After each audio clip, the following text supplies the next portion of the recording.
Hi everyone, welcome to study spring. और ये अपना 53rd वीडियो होगा पॉलिटी 1000 एमसीक्यूज के लिए, जिसमें आज हम लोग फिर से पार्लियामेंट के कुछ डायरेक्ट आने वाले एमसीक्यूज को सॉल्व करेंगे, जहां से क्वेश्चन डायरेक्ट आपके एग्जाम में आते हैं। और ये सेशन आपके लिए इम्पोर्टेंट होने वाला है, जो आपका 53वां सेशन है। और यहाँ पे हम लोग पूरे 108 सेशन को कंप्लीट करने वाले हैं। लेकिन अगर अभी तक आपने मोस्ट एक्सपेक्टेड एमसीक्यूज का सीरीज को नहीं देखा है, तो आप डिस्क्रिप्शन में उसका लिंक दिया गया है, वहां से देख सकते हैं। और आपके जो एसेज रिपोर्ट राइटिंग का जो टॉपिक आता है वो भी आप वहां से देख सकते हैं। बट बिफोर टू बिगिन, अगर आपने चैनल को सब्सक्राइब नहीं किया है तो चैनल को सब्सक्राइब कीजिए, वीडियोज को लाइक कीजिए, जितना हो सके शेयर कीजिए। चलते हैं अपने एमसीक्यूज की तरफ। पहला क्वेश्चन है आपका, 26 जनवरी 1950 से 1952 में प्रथम संसद के दोनों सदनों के गठन तक, ठीक है, सदन के दोनों गठन तक संसद किस रूप में कार्य करता था। अब क्या हुआ कि 26 जनवरी 1950 के बाद संसद के दोनों सदनों के गठन होने से पहले जो है वो संसद किस रूप में कार्य करती थी। क्वेश्चन आपसे ये पूछा जा रहा है, ठीक है।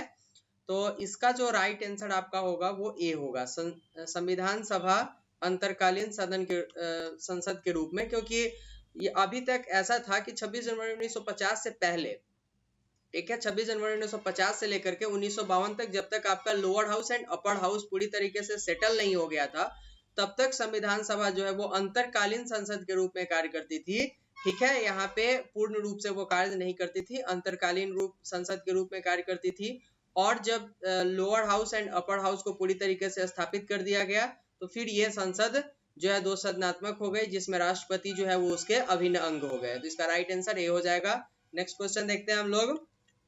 पहले लोकसभा की पहली बैठक कब हुई थी। इंपॉर्टेंट क्वेश्चन, काफी इंपॉर्टेंट, क्योंकि 26 जनवरी 1950 से लेकर के 1952 तक जो है वो संसद अंतरकालीन सदन के रूप में संसद के रूप में कार्य करती थी। और जब लोकसभा की पहली बैठक हुई, जब आपको ये चीज पता चल जाएगा तो आपको ये भी कंफर्म हो जाएगा कि पहली बैठक कब हुई थी, और तब से संसद पूर्ण रूप से कार्य करने लगी थी।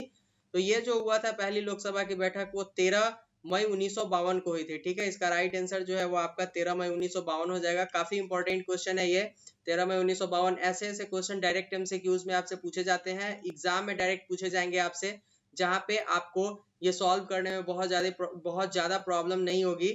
लेकिन आपको डाटा जो है वो डेट में याद होना चाहिए, तभी आप इसको राइट कर पाएंगे, अदरवाइज ये क्वेश्चन आपका गलत होगा। नेक्स्ट क्वेश्चन देखते हैं हम लोग। राज्यसभा का सर्वप्रथम गठन कब हुआ था।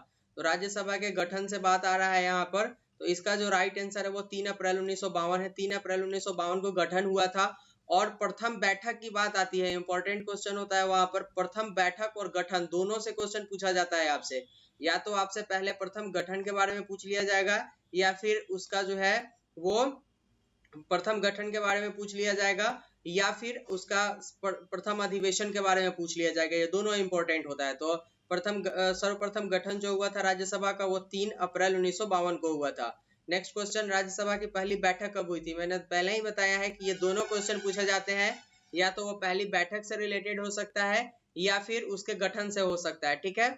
तो पहली बैठक जो हुई थी राज्यसभा और लोकसभा की, वो 13 मई 1952 को हुई थी। क्योंकि लोकसभा और राज्यसभा की पहले जो संयुक्त बैठक होती है, उसमें जो हमारे राष्ट्रपति है वो उसको संबोधित करते हैं, तो इसलिए यहाँ पे आपको ज्यादा प्रॉब्लम नहीं होगा। लेकिन प्रथम गठन से रिलेटेड आपके क्वेश्चन में जो है वहां पे प्रॉब्लम आ सकता है। तो कुछ ऐसे टॉपिक होते हैं जिसको आपको रटना होता है, वहां पे आप उसको रट ही सकते हैं। बहुत ज्यादा लॉजिक के ऊपर नहीं जाना है, अपने आप को कुछ रटना है, और कुछ जो है स्मार्ट वर्क करना पड़ता है यहाँ पे, तो वो हम लोग करते चलेंगे। लेकिन फिलहाल ये जो है आपका क्लियर है कि राज्यसभा की पहली बैठक लोकसभा के साथ हुई थी, और 13 मई 1952 को हुआ था।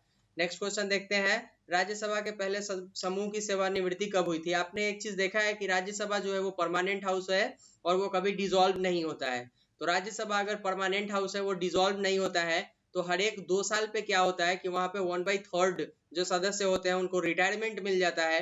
तो अब जो रिटायरमेंट मिला होगा वो पहले राज्यसभा के समूह को कब मिला था। इंपॉर्टेंट इसलिए है पहले राज्यसभा के लिए, क्योंकि जो भी क्वेश्चन उठ करके आते हैं, या तो पहले से आते हैं, या फिर कुछ एक्सेप्शंस जो होते हैं उससे आ जाएंगे आपके, या फिर आपका जो अभी करंट में चल रहा होगा उससे आ जाएगा।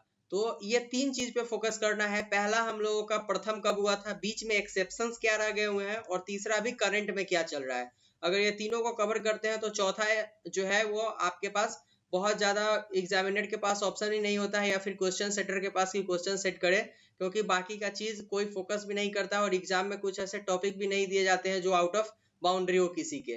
ठीक है, तो 3 चीजों पर फोकस करना है अपने लोगों को, और वो जो है राज्यसभा के पहले समूह की जो सेवानिवृत्ति हुई थी वो आपका 2 अप्रैल 1954 को हुआ था। ठीक है, तो इसका जो राइट आंसर है वो ग हो जाएगा 2 अप्रैल 1954।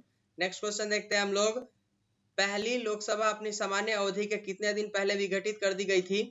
इसमें जो आपका ऑप्शन है वो सारा ऑप्शन गलत है। ठीक है, इसमें आपका ऑप्शन कोई भी नहीं होगा, लेकिन यहाँ पे एक और जो है वो ऑप्शन जोड़ना छूट गया था, कोई नहीं। बट अगर पहली लोकसभा की सामान्य अवधि कितने दिन पहले वो खत्म हुई थी, तो इसका जो राइट आंसर है वो 38 दिन है, न कि 74 दिन है। इसको आप 74 को 38 करके यहाँ से भी आप ऑप्शन सही कर सकते हैं। अदरवाइज आप इसमें एक और क्वेश्चन कोई नहीं को जोड़ करके भी इस क्वेश्चन को सही कर सकते हैं। तो यहाँ पे आप 38 कर लीजिएगा, 38 भी हो सकता है और कोई नहीं भी हो सकता है। यहाँ पे थोड़ा सा मिस्टेक है, आप इसको क्लियर कर लीजिएगा। नेक्स्ट क्वेश्चन, कौन सी लोकसभा अपने सामान्य अवधि से 2 वर्ष 4 महीने और 28 दिन अस्तित्व में रहकर विघटित हो गई थी? इंपॉर्टेंट यही एक्सेप्शन है और यही सबसे क्वेश्चन आते हैं। तो छठी लोकसभा जो है वो केवल 2 वर्ष 4 महीना और 28 दिन, 2 वर्ष 4 महीना और 28 दिन चल करके ही विघटित हो गई थी, वो थी छठी लोकसभा। नेक्स्ट क्वेश्चन, यदि संसद के एक सदन का कोई सदस्य दूसरा सदन के लिए भी निर्वाचित हो जाता है तो पहले में उसका स्थान कब से रिक्त हो जाएगा? Important question. अगर हम लोकसभा के लिए है और हम लोकसभा के सदस्य हैं और अगर हम राज्यसभा के लिए भी निर्वाचित हो जाते हैं तो कब से मेरा जो है वो सीट वहां पर जो है वो रिक्त माना जाएगा? ठीक है, तो इंपॉर्टेंट है, लोकसभा से अगर कोई राज्यसभा में जाता है तो अन्य सदन में निर्वाचित होने के 14 दिन के बाद से, ठीक है, 14 दिन के बाद, इसका राइट आंसर आपका ख हो जाएगा। 14 दिन के बाद से उसका सीट जो है ऑटोमेटिक रिक्त समझा जाएगा।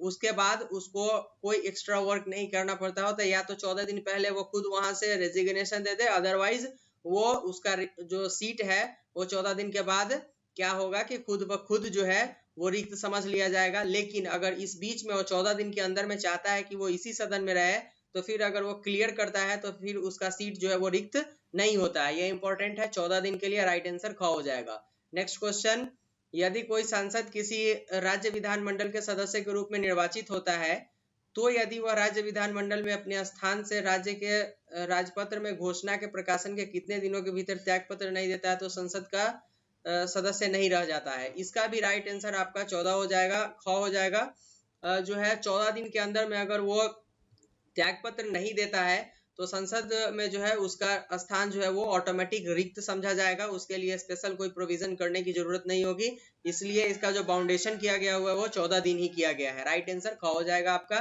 नेक्स्ट क्वेश्चन, किसने स्विट्जरलैंड की भांति दल बदल करने वाले विधेयक संसद के प्रत्यावहन की व्यवस्था को लागू करने की मांग की थी? ये जो है आपका इंपॉर्टेंट क्वेश्चन है, क्योंकि दल बदल एंटी डिफेक्शन जो है वो 10वीं अनुसूची से रिलेटेड है और इसका मांग जो किया गया हुआ था स्विट्जरलैंड की भांति, वो यहाँ पर जो आपके नेता के नाम दिए गए हैं इसमें से किसने किया था? तो इसका राइट आंसर आपका जयप्रकाश नारायण है और जयप्रकाश नारायण जो है वो बिहार से बिलोंग करते थे। काफी इंपॉर्टेंट क्वेश्चन है ये, इसको याद करना है। तो फ्रेंड्स आज के वीडियो के लिए इतना ही था। आज का वीडियो काफी शॉर्ट था, लेकिन यहाँ से डायरेक्ट क्वेश्चन जो है आपके एग्जाम में पूछे जाएंगे। ये सारे बेसिक एमसीक्यूज है जिसको आप कवर कर रहे हैं और हम लोगों ने 53 को जो है आपका सेशन कंप्लीट कर लिया। यहाँ पे 100 करेंगे, बाकी आपके एसेज रिपोर्ट राइटिंग के जो भी सेशन आ रहे हैं वो आते रहेंगे और बीच बीच में आपके लिए कुछ इन्फॉर्मेटिव वीडियो भी जो मेरे स्टडी स्प्रिंग चैनल से दिया जाता है वो दिया जाता है। तो आपको इसका नोटिफिकेशन तब मिलेगा जब आप मेरे चैनल को सब्सक्राइब कीजिएगा और बेल आइकन को दबाइएगा, तभी नोटिफिकेशन मिलेगा। तो मैं रिक्वेस्ट करता हूँ आपसे कि आप मेरे चैनल को सब्सक्राइब कीजिए, बेल आइकन को दबाइए और जितना हो सके चैनल को शेयर कीजिए। आपके सपोर्ट की जरूरत है। मिलते हैं नेक्स्ट वीडियो में। Thank you and good bye.